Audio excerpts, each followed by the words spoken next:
বাবার টাকা উড়াই দিছি তোমার পিছনে, টাকা সর্বাদ রাখো নাই ঘুরতো সবখানে, ভুল করিয়া এই পথে আর আমি যাব না আর কারোর সাথে। হ্যালো এভরিওয়ান, আসসালামু আলাইকুম। আমার খাওয়া দেখে আপনারা আগেই বুঝতে পেরেছেন যে খাবারটা এত মজা হয়েছে, বিশ্বাস করুন। তো আমি এই জন্য চাচ্ছিলাম আপনাদের সাথে রেসিপিটা শেয়ার করতে।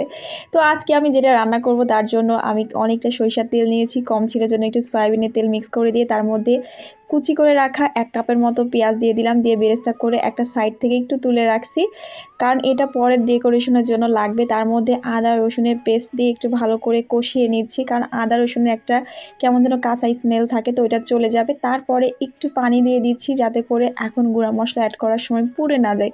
গুঁড়া মশলা পুড়ে গেলে কিন্তু একটুও মজা লাগে না যে রান্নাটাই করি। তারপরে সেভরির এখানে আমি একটা প্যাকেট বিরিয়ানি মশলা নিয়ে নিলাম। এইটা দিয়ে বিরিয়ানি রান্না করলে পুরো বাসা জাস্ট মানে ঘ্রাণে ভরপুর হয়ে যায়। আমার এত ভালো লাগে কি বলবো। তারপরে আমি এখানে দিয়ে দিলাম একটু স্বাদ মতো লবণ, আর এই মশলাটা দিলে আর কিচ্ছু লাগে না বিরিয়ানিতে। বাদাম বাটা থেকে বলেন আর কোনো কিছুই দিতে হয় না, এত ঢং করতে হয় না, কিছুই দিতে হয় না, অনেক মজা হয়।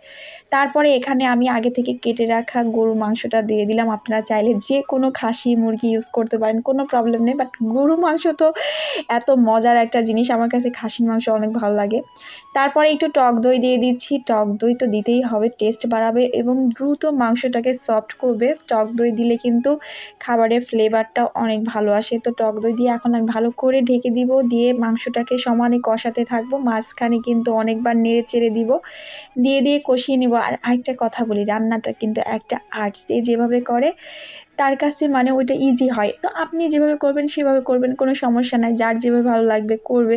কিন্তু আপনারা এত খুঁত ধরেন, বাবারে বাবা কি বলবো। যাই হোক, এটাও কিন্তু খুঁত ধরাটাও কিন্তু একটা আর্ট, কোনো ব্যাপার না। তারপরে আমার মাংসটা কষানো হয়ে গেছে, উপরে তেল ভেসে উঠলে আমি দিয়ে দিচ্ছি এখানে আগে থেকে ধুয়ে রাখা পোলাওয়ের চাল 1.5 কাপের মতো। যেহেতু আমার হাজব্যান্ড আর আমি খাবো, 2 জন মানুষের জন্য অত বেশি লাগবে না, তাই অল্প করে রান্না করতেছি আর কি।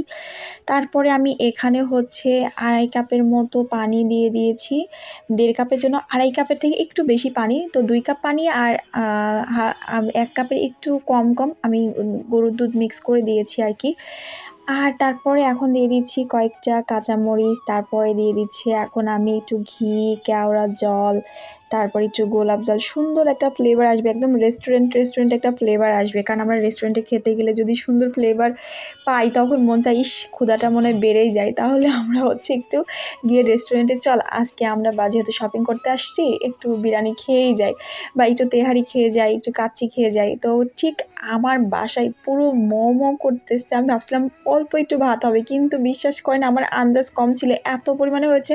আমি 3 বেলা খেয়েছি, আমি তো খুশিতে নাচতেছিলাম, কারণ বিরিয়ানি হলে আমি মানে প্রতিদিন প্রতি ওয়াক্ত খেতে পারবো, আমার অন্য কিচ্ছু লাগবে না। আমার সব থেকে ফেভারিট মানে যত কিছুই যেই বলুক, বিরিয়ানি আমার সব কিছু ঊর্ধ্বে। এই জন্য আমি জাস্ট প্লেট ভর্তি করে আর অনেকগুলো লেবু স্লাইস নিয়েছি, শসা নিয়েছি, আর পেঁয়াজ কলি খেতে আমার অনেক ভালো লাগে। এটাকে আমরা স্প্রিং অনিয়ন বলি, বা বাংলায় পেঁয়াজ কলি বলি গ্রামে আর কি। তো আমি সেটাই বললাম। আর ভর্তি করে প্লেট ভর্তি করে নিয়েছি অনেকগুলা মাংসের টুকরাগুলো যখনই মুখে দিচ্ছি আর অল্প ভাত, ওরে বাবা আমার তো মনে হচ্ছে পেট একদম ভরপুর করে খাই। আর এত মেকআপ করার টাইম আছে, আমি যেমন তেমনই থাকতে চাই, এরকমভাবে আমার অনেক ভালো লাগতেছে। এই তো আমি কিন্তু একদম রিল্যাক্সে খাচ্ছি সমানে, আর হাজব্যান্ডকে বলছে এই তুমি আমাদেরকে তাকাবা না, ওকে আমি কিন্তু আগেই খাইয়ে দিয়েছি আর কি।